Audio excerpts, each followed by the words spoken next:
We have two readings from the Gospel of Luke today. First is chapter 19. When he had come near Bethphage and Bethany at the place called the Mount of Olives, he sent two of the disciples, saying, "Go into the village ahead of you, and as you enter it, you will find there a colt tied and that has never been ridden. Untie it and bring it here.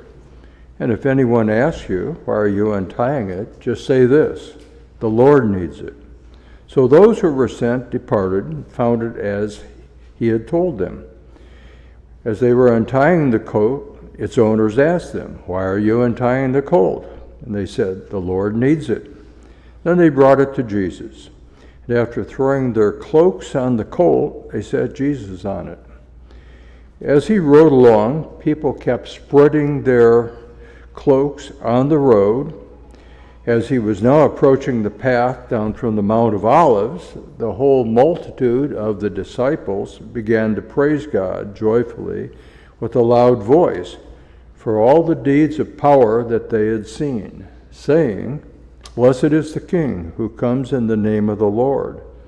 Peace in heaven and glory in the highest heaven." Some of the Pharisees in the crowd said to him, "Teacher, order your disciples to stop." And he answered, "I tell you, if these were silent, the stones would shout out." Second reading, Luke 22. He came out and went, as was his custom, to the Mount of Olives, and the disciples followed him. When he reached the place, he said to them, "Pray that you may not come down into the time of trial." Then he withdrew from them about a stone's throw, knelt down, and prayed, "Father, if you are willing, remove this cup from me.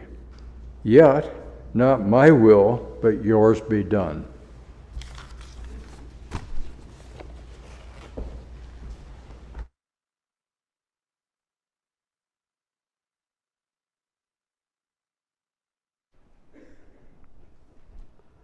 Thank you, Ed.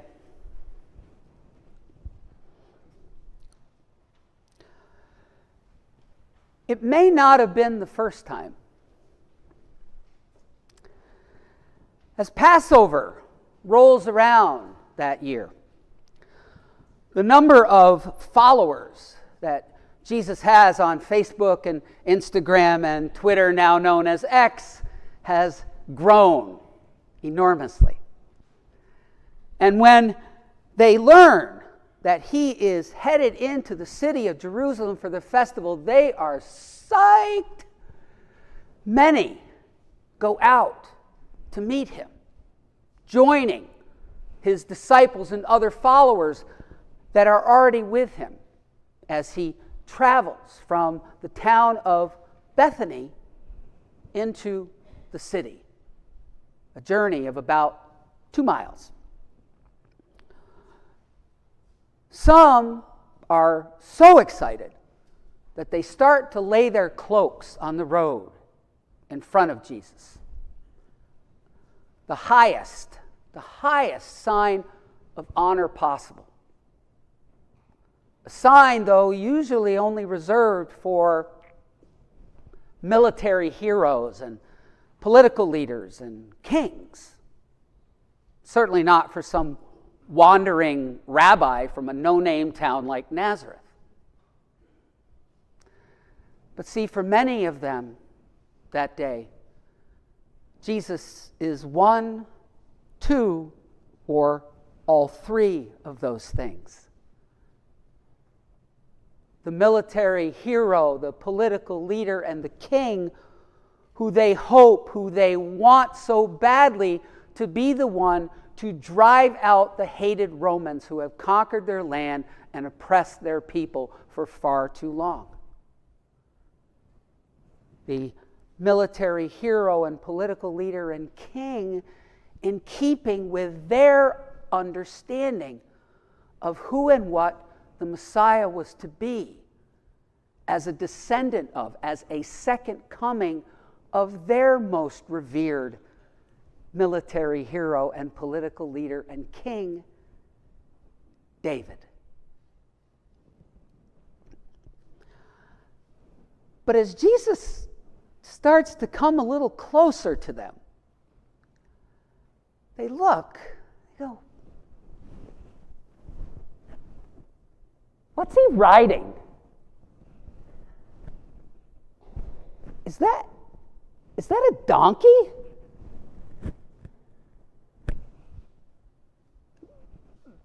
Military heroes and political leaders and kings don't ride donkeys.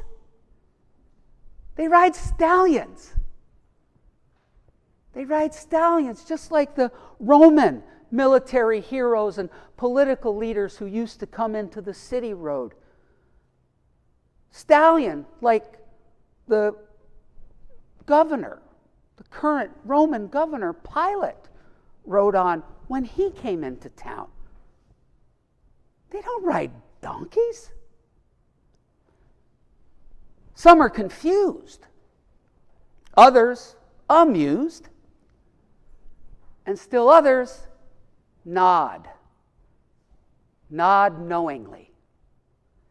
They nod knowingly because they know their Hebrew scriptures, specifically the words of the prophet Zechariah, who said that one day the one sent by God to lead them would arrive riding on a donkey.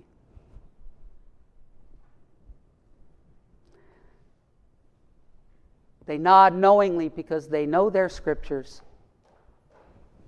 and so does Jesus. Jesus is using those scriptures to make a statement. A statement that he is not like other heroes and leaders and kings. That he is not like the Roman military heroes and political leaders and kings. He is not like so many of the world's heroes and leaders and kings. And that the power that he has come to embody and to share and to infuse into the world is the life and world-changing power of God's ways. A power that is not found at the tip of a spear or the edge of a sword, but instead through the sharing of compassion and care for the poor and the weak and the least in society. A power that is rooted in forgiveness. A power that is rooted in justice and mercy, not as opposites, but as two sides of the same coin that is intended to get things right. Jesus rides that donkey into Jerusalem to make that statement. And many will cheer, they will celebrate that statement. But that statement will not go over quite so well with others. It will not go over so well with those who demand that he be the military leader that they want so badly, that they demand. It will not go over so well with the Roman authorities, who do not care at all whether Jesus' intentions are peaceful or not. All they see is just another one in what has become a long line, a long succession of those proclaiming for themselves or having others proclaim for them that they are the Messiah, the King, who will rid the people of Roman rule. Another in a long line of those who Rome has done away with, often unpleasantly. And that message will not go over so well with some of the religious leaders. Because, well, Rome looks to them to help keep the peace. And if they don't, their own power, their own position, their own prestige, perhaps even their own lives are at risk. that message will not go over so well. And it is why not long after, Jesus will be in a garden on the Mount of Olives praying that if God is willing, maybe things don't have to go the way they might very likely go with him on a Roman cross.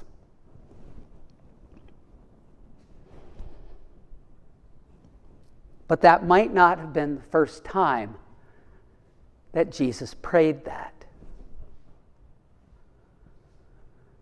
40. Remember that number? 40. Our theme for Lent this year. We have been looking over these weeks at passages in the Bible that either explicitly or implicitly refer to that biblical number 40. But you are smart and careful readers. So smart, guy, you say, where's the 40 in this passage? Well, funny you should ask. As I mentioned earlier, it is 2 miles from Bethany to Jerusalem. I learned this week that the average walking speed for a donkey is 20 minutes a mile.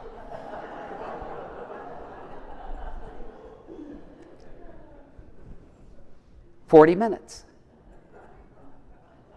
Jesus spends 40 minutes riding on that donkey. Now, normally, again, as we have discussed through Lent and have at other times, that biblical number 40 almost always symbolizes the right or the necessary amount of time. But that's not the case in other fields, in other literature. For instance, in cognitive science, in performance psychology, 40 may not be such a necessary or right amount of time. 40 minutes may not be a great time at all. In fact, it may be an awful amount of time, because it's too much time to think. If you are make sure I don't kick that, guys, right? If you are a basketball or a baseball or a golf fan, this is an awesome time of year for you, because we are now knee-deep in the NCAA basketball tournaments, what's famously known as March Madness. Spring training in baseball is just about over, opening day right around the corner. And, of course, in 3 weeks, arguably at least, the most famous golf tournament in the world, the Masters, will tee off in Augusta, Georgia once again. It is an awesome time if you are a fan of those sports. But if you are a participant, sometimes it's not quite so awesome. See, again, sports scientists and performance psychologists have pointed to things, for instance, like shooting a free throw in basketball, hitting a baseball, or hitting a golf ball well, as 3 of the most difficult skills there are in sports. And not necessarily because the skill itself is more difficult than other sport skills, but because of the time factor. See, there's always at least several seconds, and sometimes there can be a minute or more between the time a foul is called and the free throw is shot. In baseball, as you know, there can be at least 15 or 20 seconds, and depending if a coach comes out to the mound or something like that, more than a minute between pitches that a hitter faces. And then, of course, those of you who golf, and I'm sure there's a few here, there are several minutes most of the time between golf shots. And what cognitive science and performance psychology tells us is that the more time there is between skill executions, the more time there is to think. The more time there is for fear and doubt and second guessing to either creep in or come crashing in. And when that happens, performance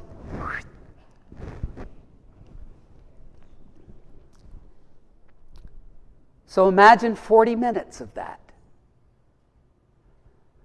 Imagine 40 minutes of riding on that donkey into Jerusalem, knowing that while these folks are cheering me right now, my message is not going to go over so well with far too many more.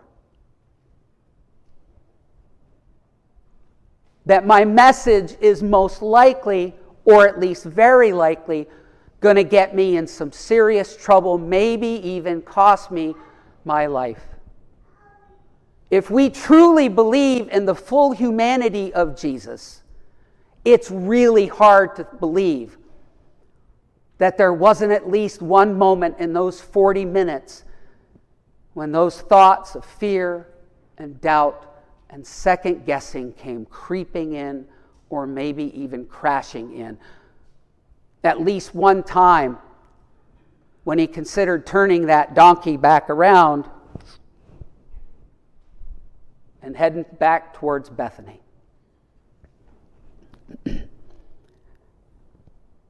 But Jesus keeps going. And he keeps going because he knows that he has to. He knows that he must, not because God intentionally sent him to die. That's not a theology I can get my heart or head or spirit around. But because he knows that if he does not go all the way with the call that God has given him, with the mission, with the purpose for his life that God has given him, to embody God's ways to the world, then he is betraying that call and those ways. Jesus keeps going because he knows that that would be a fate worse than death.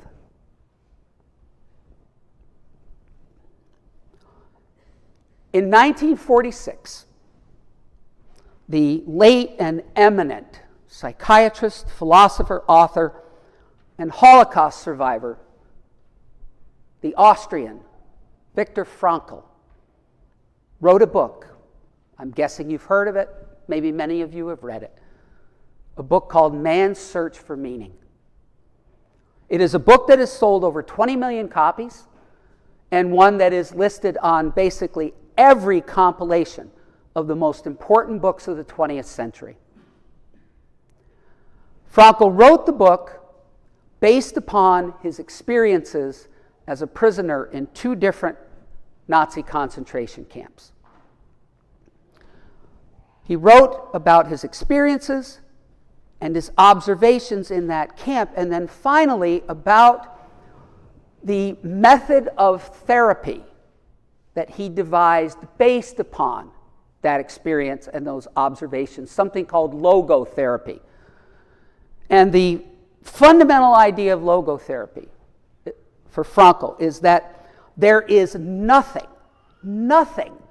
more vital to the psychological, emotional, or spiritual well-being of a human being than meaning. And what he meant by that was a life rooted in a purpose greater than oneself.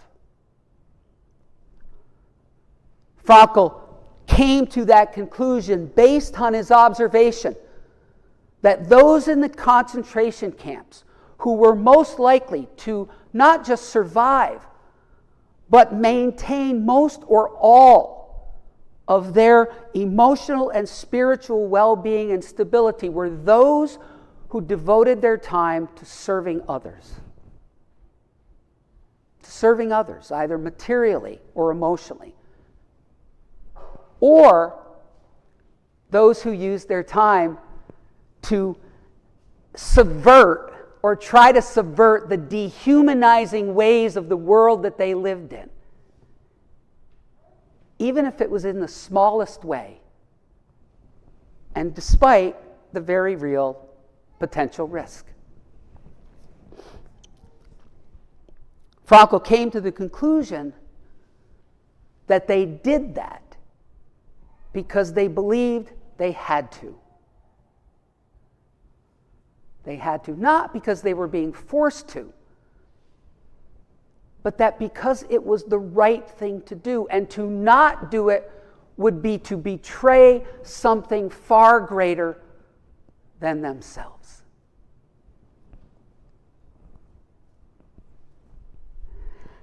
And that is why Man's Search for Meaning may be the book that I have given to others as a gift more than any other during my lifetime. And it is also why, in this time, when so many books are being called into question, when so many books are being taken off shelves for either review or removal, I wonder if it wouldn't be such a bad idea to require every library, every school, every shelf to have a copy of Man's Search for Meaning. And I say that in part, at least recently, because this past week, the World Happiness Report was issued. Some of you nod, some of you saw that. The annual World Happiness Report was issued. It's something that is based primarily on the survey work of the people at Gallup. And even though the word happiness is in the title, when you read it, they will tell you that they really are trying to get a gauge of well-being. And they're not quite, happiness and well-being, as we've talked about before, not necessarily the same thing. So it is a gauge of well-being. This year's World Happiness Report, the United States, for the first time, is not ranked in the top 20 of all the nations in the world. 23rd this year. Just the latest in what has been a steady drop in our ranking over the last several years. And for people aged 30 and under, 63rd. We rank 63rd. Now again, as we've often talked about, things like this are complex. Gauging things like this. It's a complex thing. There's a lot of different variables involved. And no survey, no report can cover all the variables. I mean, this one, for instance, focuses on things like per capita GDP, life expectancy, or well life expectancy, things like that. But I can't help thinking that, at least to some degree, maybe the fact that we continue to slide in those rankings might have at least a little bit to do with what seems to me like our nation's, our culture's, our society's increasing struggle to find meaning. To root our lives in a purpose greater than ourselves. The struggle to find meaning, a purpose rooted in something greater than ourselves in this time, this culture, this society in which we're constantly told that we can have whatever we want, whenever we want, wherever we want, however we want. When the objective in life seems to be far too much about how many likes and followers that we can get, instead of genuine, real relationship in all its complexity and glorious messiness. In this culture, this society, in which the constant message is that it's all about you. It seems to me that it isn't real easy to root one's life in a purpose greater than oneself when we are constantly told that there is nothing greater than ourselves. It would seem to me that it would make it really hard or harder to keep going in our 40 minutes.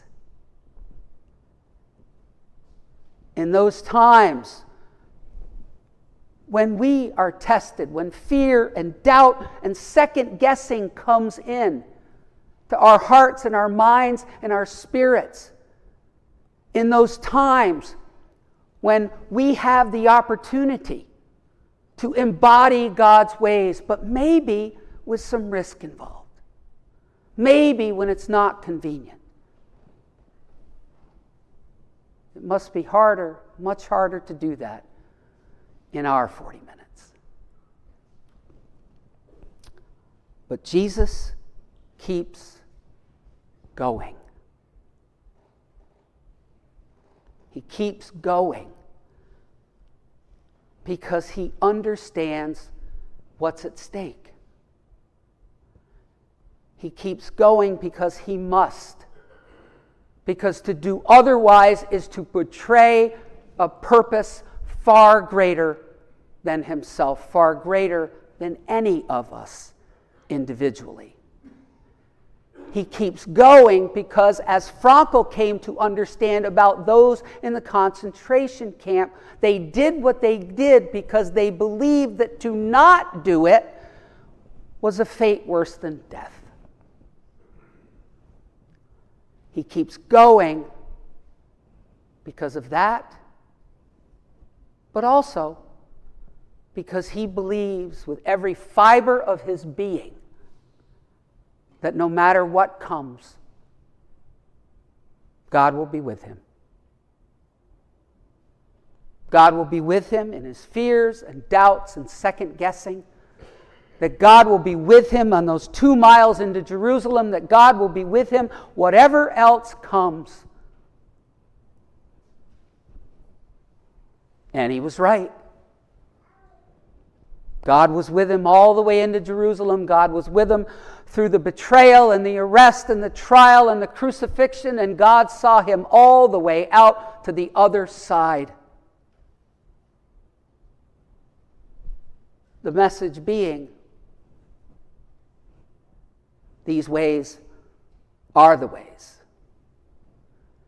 The message being that Jesus' message was right.